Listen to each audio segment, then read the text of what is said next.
Welcome to our viewers. This is the Erudition Show. My name is Justice Sambo, and seated here with me for our first episode, seated here with me, I have Phenyo Mabokela. Phenyo, welcome to the show today. Thank you, Justice. Greetings to all the viewers. Thank you so much for the invitation. I really do look forward to this conversation, and I feel that it will really have a lot of impact, and I hope that we really have fun in this. Yeah. So, Phenyo, tell me more about yourself. I've read and I've seen and I've heard that you are a poet. I mean, I've seen your poem. You speak a lot of love language. I don't know what happened there, but you can't explain that. But yeah, just tell us more about yourself. Okay. As you say, my name is Phenyo. And it's always funny when people like say, you're a poet.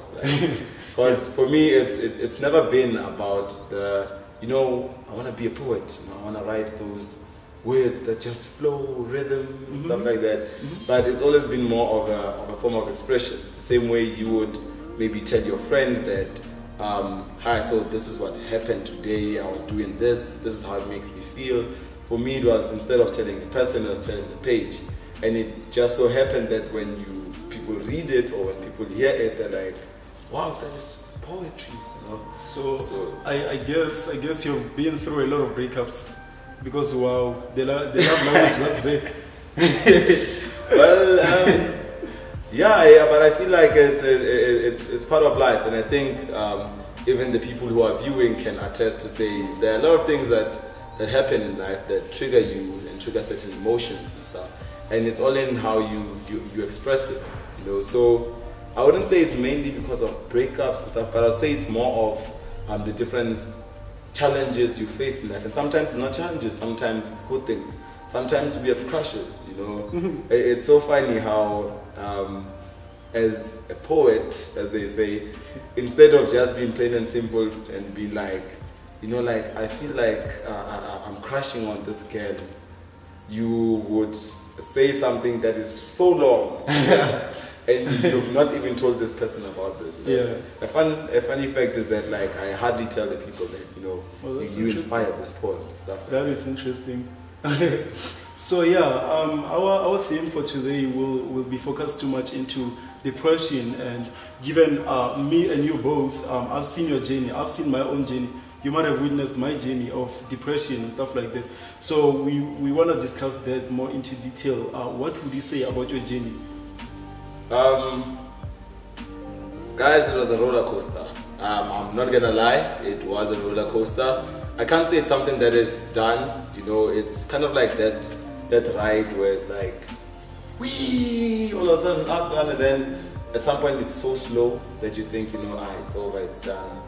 And then at some moment you're like, how can you, what's happening? So my personal journey, I think it started first with realizing that I was depressed. Yeah. It's not something that I was used to. Yeah. I'm a black individual. There's some things we used to consider white problems and stuff like that. And then you realize that after some time looking up stuff, you're like, I'm actually depressed. You just see the symptoms. What actually sparked a lot of the poetry, because I did a count of the poems I wrote in 2018, which was last year, and found that I wrote over 55 poems. That's impressive. I don't know whether to say that's impressive because it feels like it came from pain. Yeah, so that's another thing, It's one thing I'm grateful for, to say there's a mentor of mine who was like, when I told him about everything I was going through, they're like, Phenyo, but look at where it's driving you, And that's something I'd like to put out to the viewers as well, to say we all have journeys, we all have our own personal journeys, but sometimes you need to take a pause and look at where it's driving you, right? Look at where it's taking you to. Right? For some people it drives you towards art, for example myself. Some people it drives them towards writing other stuff. For some people it drives them to be with certain people, and it kind of gets people realizing what's important. Because when there's pain, you want to go where you resort to what's important. It's like people who are on a deathbed. They don't care a lot about the other things. They just want to do what they love. If they have a dream, they'll focus on that, you know. And there was a week in April where the whole week I couldn't get out of bed. I'm smiling about it now, but it was real. It was really real. The only thing I could do was wake up and go to the desk, which was just about 2 meters from my bed, and write. Yeah. And I think the last poem I wrote in that week was Suicide Note. Right. So personally for me, I've seen it through the work, because the poetry kind of acted as a documentation of the whole process. Because I know earlier on it was more about being a bit vague about what's really going on. For example, when I wrote Suicide Note, I was contemplating suicide, but I actually narrated someone else's suicide so that I would shift the direction from me. From yourself, yeah. You see? And seeing the whole journey, because it's kind of like I have a documented journey through depression, and looking towards the end of the year when what I wrote was more about me, was about the I and the self. You know, I think you might have had a bit of an exposure to that through the Global Youth Peace Summit, and which is something I'd also like to put out to the viewers to say, Justice is one of the directors of the Global Youth Peace Summit. I'm sorry to do this, but I feel that it's really something that the viewers should know. You know, there's the Global Youth Peace Summit, which is really beautiful. It's a community, right? So they form a community of people who are real, people who communicate, people who are allowing a platform for people to be themselves, you know, and it's something really beautiful. And I know there is that part of poetry that I documented from that experience, and it also serves part of the healing journey. You know, sometimes it does happen that we fall back. Yeah. So my personal journey has been quite interesting, because first I had to discover that I was depressed, because I didn't know I was depressed. And then after I was depressed, I was like, okay, so what can I do about it? There's also something else which I put out on social media, about it. You know, isn't it funny how on social media we could be going through the most, but it looks like, you know. Yep.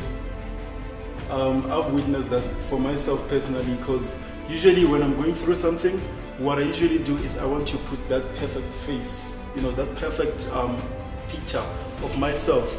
And I don't know exactly why it happens like that, but it happens. Do you have any idea why people do that? Like, why do we do that? Well, again, I'm gonna focus on the I. Yeah. That's very so I'm gonna focus on me. So if you were to ask people around me, around my campus, around my workspace, and ask them the kind of person Phenyo is this energetic person, motivational, always smiling, and so that in itself creates a burden. You know, it creates a burden to say, I need to be this person. You know, I need to be this pillar of strength. You know, and to say I need to maintain this. Yes. Because social media, especially platforms such as Instagram or LinkedIn and stuff, they encourage you to put forward the good side of life. You know, we look at the life of our celebrities whom we don't really know, right? And we say we want to be like those people. The smiling, the foods, the restaurant, you know, and I was also part of that community, you know, to say, take a nice photo, smile, you know. You smile, whether it's at an event, after speaking to a large group of people. And smile. Yeah. If you check my Instagram from last year, it looks like, you know, I was having the time of my life. Well, until the poetry kicked in, where people actually got a glimpse of, okay, so this could be what is happening. And yet, even when the poetry was going out, some people still did not recognize that that was sort of like a cry out, you know, and a voicing of what's internal. People are like, we did not know you write poetry, and that further fuels that people just don't see, right? So I think the reason we put like these picture perfect lives on social media is try to give others the perception that we are okay, because we don't see other people as people who feel pain, people who feel broken sometimes, because it's quite hard to see. When you see someone on campus and they're always smiling, you don't know what's going on, right? And until you actually go and speak to the person, you'll actually realize that everyone is walking around either with some form of brokenness. You know, personally, I moved away from asking people, how are you? You know, because, you know, we've been drilled since primary. You know, I can remember clearly. fine, thanks, and how are you, ma'am? I think personally, I feel like that's crazy because it feels like now, how are you becomes like the automatic answer is I'm fine. Exactly. You know, everyone just says I'm fine, even though deep down they know that. Even though you're not fine. You know that point where you're smiling because you don't have the strength to cry. You know, when someone's like, how are you doing? And you're like, oh, I'm fine. You know, there's actually a piece I wrote about that. You know, it's titled, How Are You? Right? And hopefully I'll remember all of it, but I'd like to share it with you and the viewers as well, you know. So here goes, you know, it's, how are you? I am fine. But how can I not be when that is the only suitable response in the time you gave me? But am I really? And is it really what you'd like to know, or is it just a nice way for you to pass your greetings, well, thanks, and how are you? But what would I have said if you really wanted truth in my reply? So let's try this again. You ask, how are you, friend? It's been a while since we had a chat. And maybe I'll answer, well, sometimes I feel like I'm losing myself in this maze of life. And sometimes I feel like I am lost because I keep taking the wrong turn. And sometimes I feel like the friends that surround me are as good as human-sized plastic bags because, wow, I can't afford to have them in my face. And how are you? But that situation can never happen because you come to me with your quick question of how are you, your simple how's it or sharp that you shoot at me in a rush for your next encounter. No, and I forgot the rest of it, you know, but that was kind of like the feel behind it, to say sometimes even in us, like, because when we identify what we see in other people, we need to look back and say, but how am I contributing in this? How many times have I said, hi Justice, how are you? You know, without even expecting you to say anything other than I am fine. Because once you start saying anything other than I'm fine, I'm uncomfortable. You know, I feel like you're trying to put a burden on me, right? And that is something that I've seen in me as well as around myself. So for me, I took a personal commitment to say, I'm not gonna ask someone, how are you? No, I'm gonna ask, are you at your best? Right? Because when you say, how are you? It's a habit. You know, habits, they trigger that same response. Someone wants to say, I am fine. But when you ask someone, are you at your best? Right? It puts them in that position where they need to assess that, am I at my best? And it's easier for someone to tell you if they're not at their best. Essentially, it achieves the same purpose as asking, how are you? Right? But because now there's no reinforced answer to the question, are you at your best? Because I might be thinking that I'm fine or feeling that I'm fine, but I'm not at my best. And that opens the platform for us to engage, you know, and I think that is one thing that also helped me to engage with the people around me, you know, to ask them, are you at your best?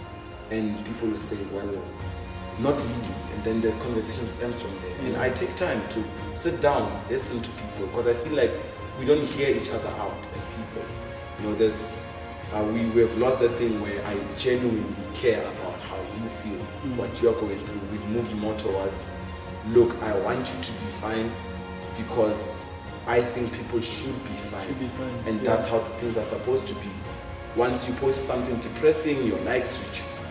True. Once you post a photo about that expresses who you are, or you feel that this is how I feel, once you say that, people are like, you know, you post deep things, you know, oh, you are going through the most, and stuff like that. And I feel like another thing that contributes to people not sharing their emotions is this trends which we have. Well, not necessarily, trends, because they fade away. You know, people normalizing certain things, you know, oh, I'm going through the most, Diagoisha and stuff like that. And they play around with it so loosely that even when someone wants to genuinely say, I am going through the most, it has lost that value. You know, because people are throwing it around so loosely. It's like if we all started saying, I'm being mugged, and then just as a trend, we just start saying, oh, I'm being mugged, help, and stuff like that. People tend to become numb to it. No, thank you so much. It's been quite a journey. I mean, looking back to my own life, the time when I was depressed, which was my hardest year of all of my years, has been 2016, and it remains 2016 so far.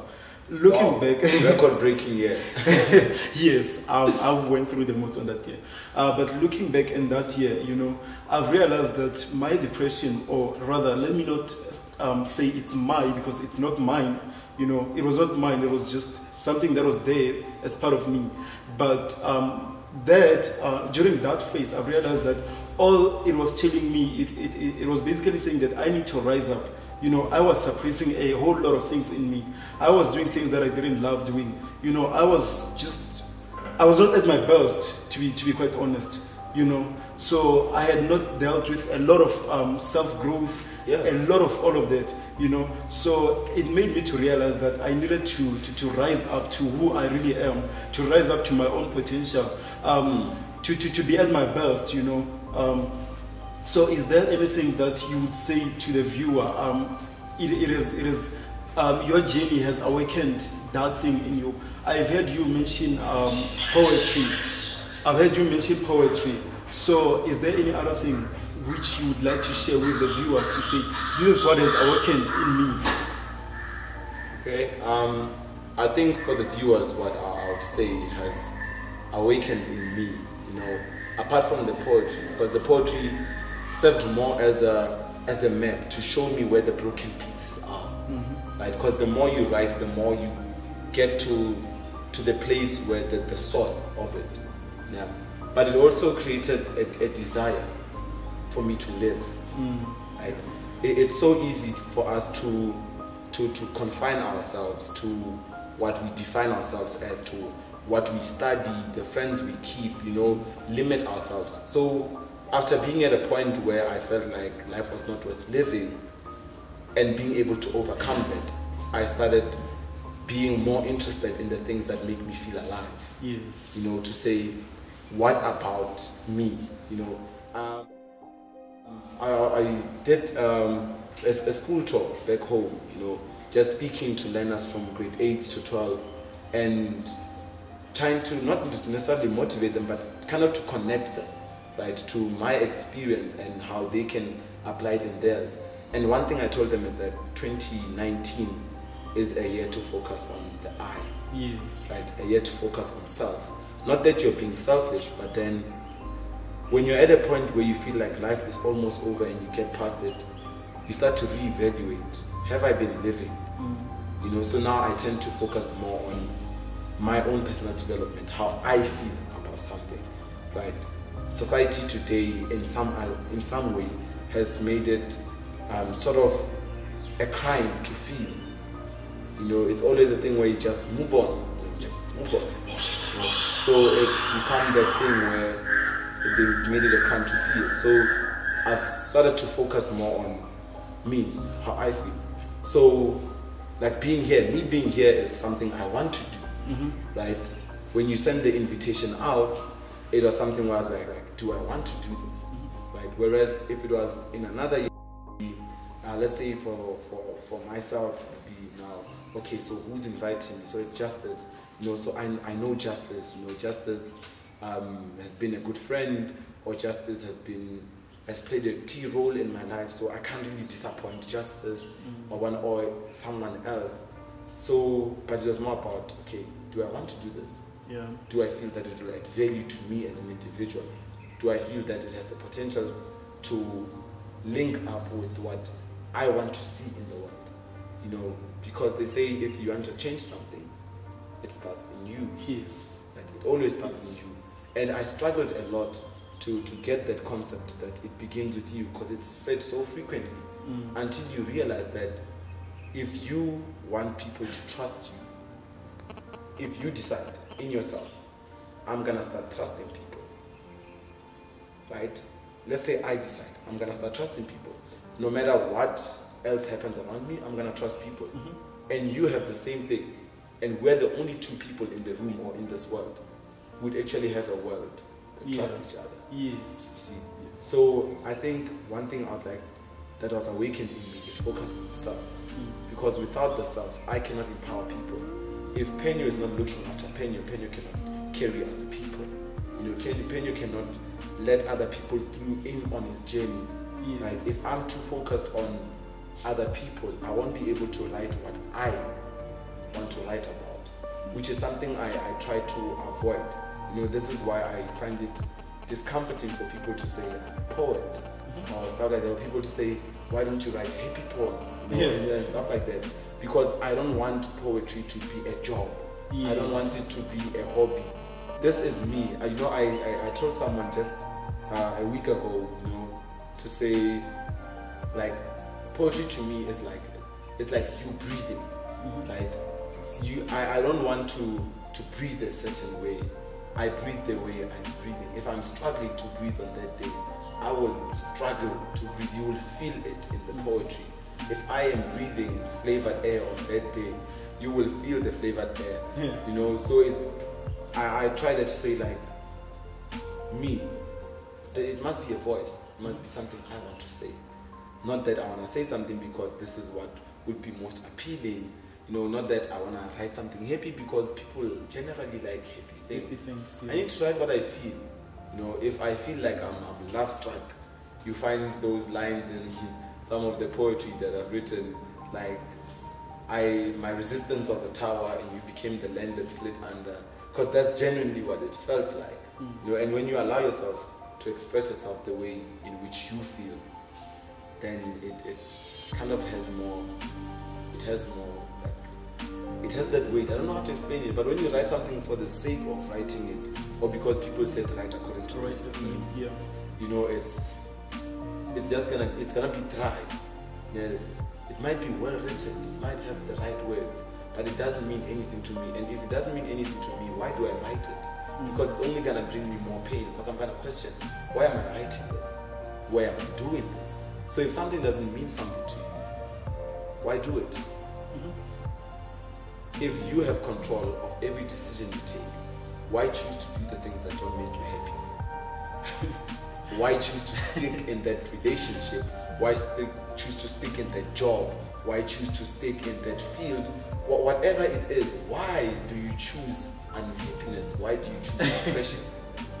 You don't necessarily choose depression, but I've realized that most of the things that trigger it, some of them are things that we've chosen.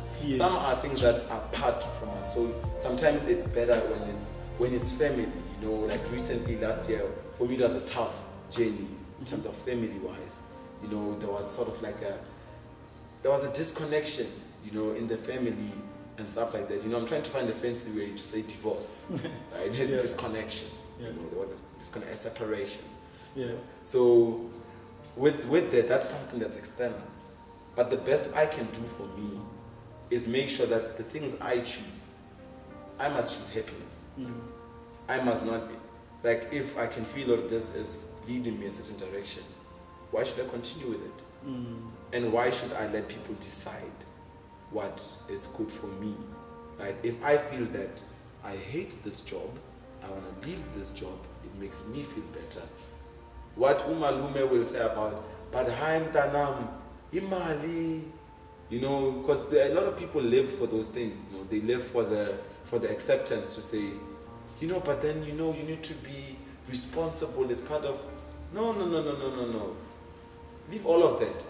Like, leave all of that. Like, ignore it. Like, for me personally, my advice: live life, because when you die, everything that you've done in your life will be solely you. Some of the regrets people have on their deathbed, as per this other nurse's study, who interviewed patients when they were dying. People said things like they wish they spent more time with friends. They wish they pursued their dreams.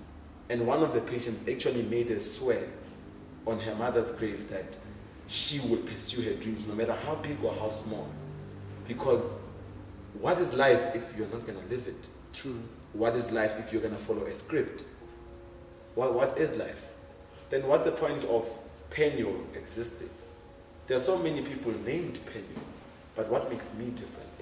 It's my life, right? And it's better to say I am suffering, of which now we need to go define what is suffering, right? We need to go define what is poverty, right? Those are certain views I have, which I don't want to fuel into this. Yeah?